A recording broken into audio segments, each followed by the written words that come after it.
बिस्मिल्लाहिर्रहमानिर्रहीम। अस्सलाम वालेकुम। आज की इस वीडियो में मैं आपको मोटे होने के लिए बहुत ही आसान सी टिप बताऊंगा। इसके लिए आपने करना क्या है जी, नंबर 1 पे लेना है सिंगाड़ा 100 ग्राम और नंबर 2 पे चाहिए आपको सतावर 100 ग्राम। ये दोनों चीज़ें आपको पंसार स्टोर से आसानी से मिल जाएंगी।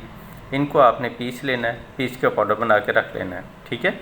और इतनी मिकदार में इसमें मिश्री शामिल कर देनी है, मतलब ये दोनों चीज़ें 100-100 ग्राम है तो 200 ग्राम इसमें मिश्री शामिल कर दें पीस के, ठीक है। और इसका 1 चम्मच सुबह और 1 शाम को दूध के साथ इस्तेमाल करें, खाना खाने से आधा घंटा पहले या खाना खाने के आधा घंटा बाद। ये नुस्खा उन लोगों के लिए जिनको भूख लगती है और खाया पिया नहीं लगता है या फिर वो हेल्दी नहीं होते, उनके लिए।